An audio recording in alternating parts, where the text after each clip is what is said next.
everybody, welcome back to my channel. Firstly, thank you so much for all the love on my last video जहाँ हम श्रद्धा के baby से मिलने गए थे.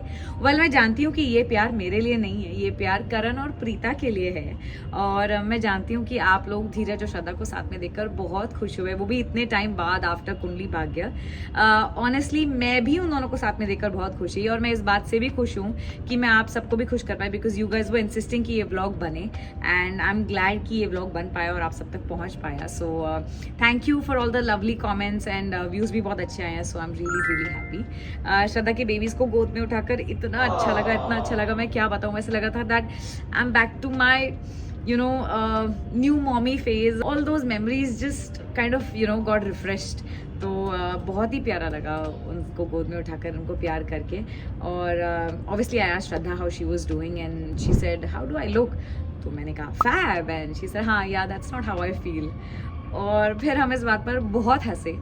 पर honestly उस रात को मैं घर आई और मैं देर रात तक इसी कॉन्वर्सेशन के बारे में सोचती रही और मैं काफ़ी टाइम तक सो भी नहीं पाई बिकॉज श्रद्धा ने तो बहुत मजाक में कह दिया हाँ that's not how I feel. But it got me thinking and it got me it took me back to all those memories, postpartum mental health and new mommy phase वगैरह. इसीलिए मैंने सोचा कि इस बात पर व्लॉग ज़रूर बनेगा, नॉट श्रद्धा पर बट postpartum mental health पर. इसलिए हमारी wellness series episode 3 is going to be about postpartum mental health. तो जिन लोगों को नहीं पता उनको मैं बता दूं कि postpartum is actually बेबी के इस दुनिया में आ जाने के बाद वाला टाइम. तो हमारी प्रेगनेंसी में 4 ट्राइमेस्टर होते हैं. फर्स्ट ट्राइमेस्टर होता है पहले महीने से तीसरे महीने तक. वो बहुत ही क्रूशियल और बड़ा ही रिस्की सा ट्राइमेस्टर होता है और आपको नॉशियस फील हो रहा होता है, आपको थकावट हो रही होती है, बड़ा ही रिस्की टाइम होता है. तो डॉक्टर्स भी सजेस्ट नहीं करते कि गुड न्यूज़ अभी बाहर दी जाए. यूजुअली बड़े भी कहते हैं कि अभी किसी को नहीं बताना. You are going through so many changes और हर एक के सिम्टम्स अलग होते हैं. देन आता है second trimester which is from the 3rd month to the 6th month. वो जो ट्राइमेस्टर होता है you suddenly feeling the spout of energy, the baby is doing well, आपके सोनोग्राफीज अच्छे चल रहे होते हैं और डॉक्टर्स भी कहते हैं अब ये गुड न्यूज़ शेयर कर ली जाए. तो that's your second trimester. Then third trimester again very crucial. Baby के ऑर्गन्स बन रहे होते हैं, बेबी की मूवमेंट्स बढ़ जाती हैं, आपका वेट गेन हो रहा होता है and it's finally time for the baby to come. So it's the most exciting time also. Obviously तब भी बहुत ध्यान रखने की जरूरत है. और फोर्थ जो ट्राइमेस्टर है वो फाइनली बेबी के इस दुनिया में आ जाने के बाद मॉम की बॉडी में, मॉम के माइंड में क्या क्या चीज़ें चलती हैं, क्या क्या चेंजेस होते हैं. That is your fourth trimester जिसको इंडिया में कोई भाव नहीं देता है. फोर्थ ट्राइमेस्टर को कोई पूछता तक नहीं है. ऑनेस्टली बेबी के आ जाने के बाद माँ को भी कोई नहीं पूछता है. So I am totally against that क्योंकि जब तक बेबी नहीं आता pregnancy is so beautiful. I think it was the best phase of my life.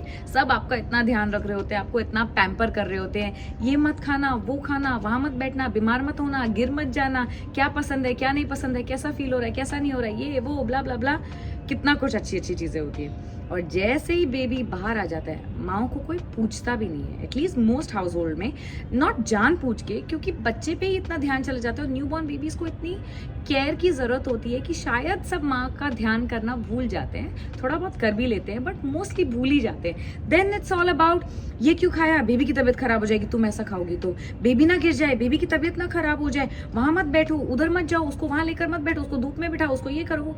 Then it's just about the baby. It's not about the mom कि तुमको खाने में क्या पसंद है क्या नहीं पसंद है, ये वो सब गायब. And I feel that's wrong on so many levels specially in our society. खैर ये सोसाइटी की बात नहीं हो रही है. All I can suggest all you guys is कि अपने आप को इतना स्ट्रॉन्ग बनाओ मेंटली जितना हो सके. It's not a joke. Postpartum is not a joke. Postpartum is for real. Postpartum depression कहते हैं उसको. किसी को कम होता है, किसी को ज़्यादा होता है, पर होता सबको है. इसीलिए मैं ये नहीं कहना चाहती मेडिटेट कर लो अपने आप को स्ट्रॉन्ग बनाओ, ऐसा नहीं होता है. बट फिर भी मेरे फ्रेंड्स जब भी प्रेग्नेंट होते हैं, चाहे वो श्रद्धा थी या रूही थी, जैसे ही मुझे पता चला they were expecting and it was good news, I call them and I said congratulations but do you know I want to tell you something and I want to prepare you for the reality of it. Of course it's the most beautiful phase of your life and you gonna love it, ये वो, but it's also the most toughest phase of your life, and don't forget that. So firstly, आपकी postpartum mental health कैसी है? ये काफ़ी depend करता है इस बात पे कि आपकी डिलीवरी कैसी हुई है. बाय डिलीवरी कैसी हुई है, आई मीन ऑब्वियसली कई लोगों की तो बहुत ट्रॉमेटिक डिलीवरी होती है, कोई इमरजेंसी होता है, कोई कुछ होता है, बट अदरवाइज भी अगर आपने एक तरीके से अपनी डिलीवरी इमेजिन की थी और अगर वो वैसी नहीं हुई है, तब भी आप मेंटली बहुत अफेक्ट होते हो. एंड ट्रस्ट मी, सुनने में छोटा लगता है बट इट्स अ फैक्ट. आपकी डिलीवरी कैसी हुई है, आपने जैसे for me I had a C section and मेरी फाइल्स इतनी अच्छी थी, माई डॉक्टर यूज्ड टू से कि वाओ आपका तो नॉर्मली होगा बिकॉज आपकी फाइल इतनी अच्छी है, टचवुड आपको डायबिटीज़ नहीं है, आपको ये नहीं है, आपका ब्लड रिपोर्ट्स अच्छे वगैरह वगैरह. खैर दैट्स अ डिफरेंट थिंग. तो आपकी तो नॉर्मली होगी, but in spite of being in labour for 24 hours I had to go for a C section. खैर वो तो एक अलग ही कहानी है, but that's not how I imagined my delivery. Not like it was any less beautiful, but it was just not how I imagined. Secondly, when I was in the OT, Dheeraj had viral because he was overworked. वो 2 shows कर रहे थे उस time पे और he was so overworked and tired that उनको viral हो गया. तो वो ऑपरेशन थिएटर में मेरे साथ भी नहीं था. तो बेसिकली मेरे साथ कोई नहीं था और मैं उनको कहती कि मेरी मम्मी को तो आने दो अंदर, बट वो भी उन्होंने नहीं अलाउ किया. तो I was like a solo warrior and thankfully I am a strong person, but I feel कि मेरी जगह कोई और होता तो शायद वो बहुत क्रश हो जाता. एनीवे, सो आपकी डिलीवरी कैसी हुई उस पर बहुत डिपेंड करता है. फिर सेकेंडली इस बात पे डिपेंड करता है कि आपकी ब्रेस्ट फीडिंग जर्नी कैसी शुरू हुई है या कैसी रही है. कई बार अनफॉर्चुनेटली कई लोगों को लैक्टेशन के इश्यूज़ होते हैं, कई लोगों को लैचिंग इश्यूज़ होते हैं, तो उनकी ब्रेस्ट फीडिंग जर्नी इतनी अच्छी नहीं होती है. Most of the times tough होती है. थैंकफुली मेरे केस में it was not tough for me, तो that was the saving grace. Now I want to tell you what you can do for your postpartum mental health. Firstly, जितना हो सके अपनी pregnancy में सिर्फ भगवद गीता ये वो ना पढ़ें, ये भी पढ़ें कि एक्चुअली बेबी के आने के बाद क्या होता है. मैंने कुछ बुक्स पढ़ी थी और मुझे थोड़ा क्लू तो था कि मेरी रातों की नींद तो उड़ने वाली है, पर मुझे एक्चुअली जब मैं उसमें पढ़ी तब मुझे रियलाइज हो कि ओ माई God, this is a lot to handle, this is very overwhelming. Plus I knew कि ब्रेस्ट फीडिंग भी टफ होता है, बट इतना टफ होता है कि हर आधे घंटे में दूध पिलाना है, आपकी कमर दुख रही है, आप 2 मिनट बैठ नहीं पा रहे हो, ना अपने हस्बैंड के साथ ना अपने पेरेंट्स के साथ, आप कुछ कर नहीं पा रहे हो, आप नहाने जाते हो आपका बच्चा रोने लग जाता है, आप उसको गोद से नीचे उतारते हो वो उठ जाता है.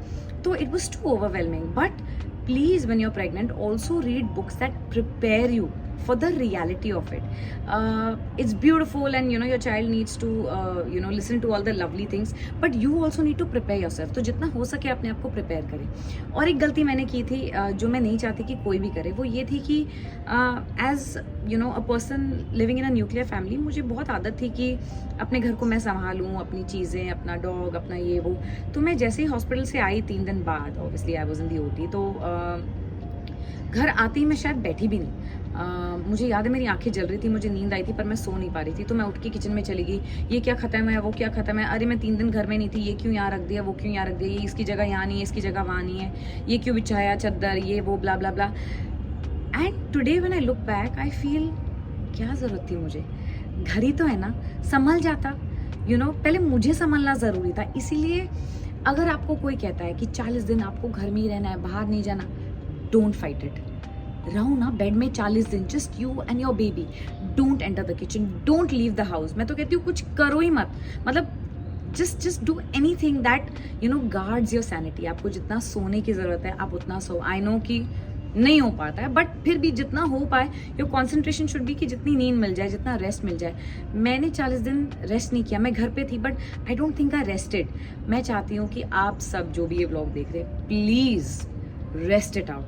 ये मत सोचना मुझसे हो रहा है तो मैं कर लूँ. बॉडी अंदर से हील हो रही होती है और हमको सिर्फ रेस्ट की ज़रूरत है. थैंकफुली मुझे उस चीज़ का कोई बॉडीली साइड इफेक्ट नहीं हुआ, पर मुझे लगता है नहीं यार, फिर भी रेस्ट करना चाहिए था. तो अगर आपके पास सपोर्ट सिस्टम नहीं भी है, फिर भी बहाने मारो कि मुझे रेस्ट करना है. Just get someone in the family to do it, get your husband to do it, get a house help, get your in-laws to do it, get your parents to do it, get whoever. अगर आपके पास नहीं भी है ना वो opportunity, तो वो opportunity बनाओ, but please I beg of you, just rest it out. Secondly I feel आपका मूड अच्छा होना इज़ वेरी इंपॉर्टेंट फॉर घर का माहौल अच्छा होना. आई रिमेंबर जैन छोटा था एंड ऑब्वियसली हम फ़ोन पे फालतू के स्क्रॉल तो करते ही रहते थे जब टाइम मिलता था। तो मेरी एक फ्रेंड के हस्बैंड है, उन्होंने कुछ बच्चों के बारे में कुछ फ़नी सा जो कुछ स्टोरी डाली थी और मैंने हाँ लिख दिया।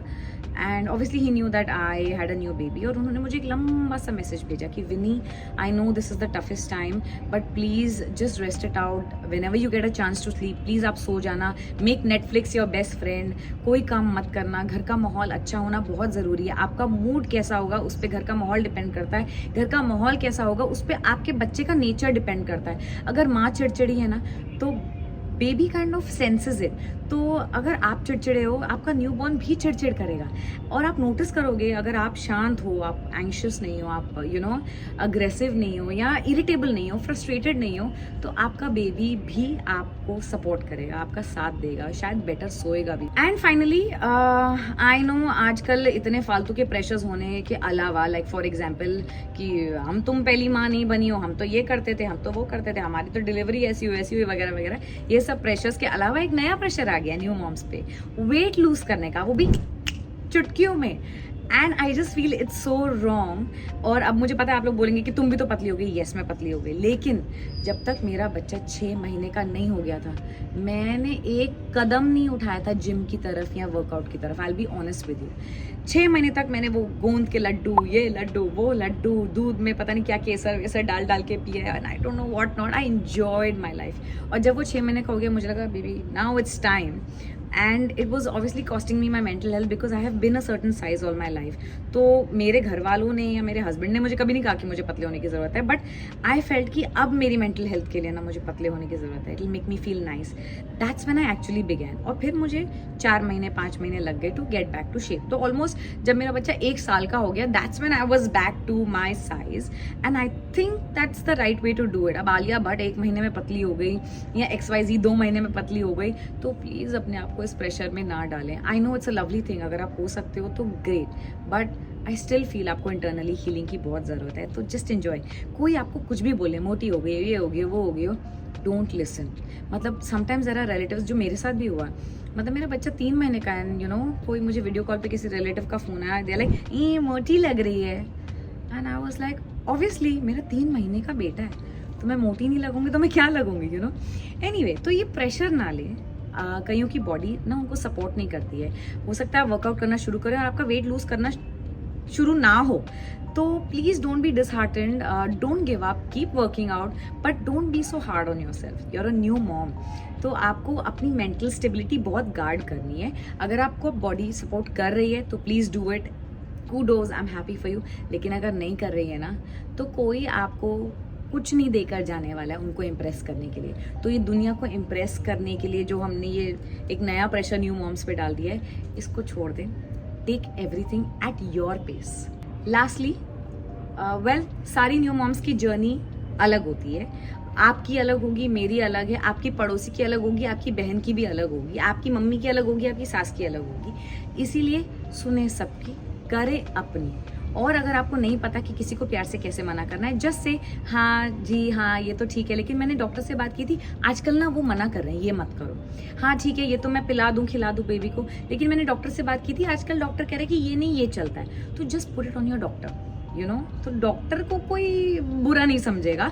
खुद मना मत करो, कुछ भी हो। I am giving you the best बहाना, just say doctors are saying this, आजकल doctors are saying this, my doctor is saying this, so just do that, don't listen to anybody.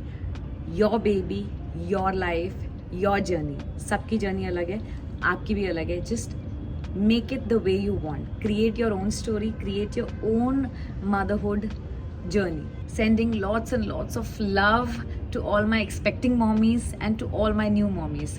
You're not alone.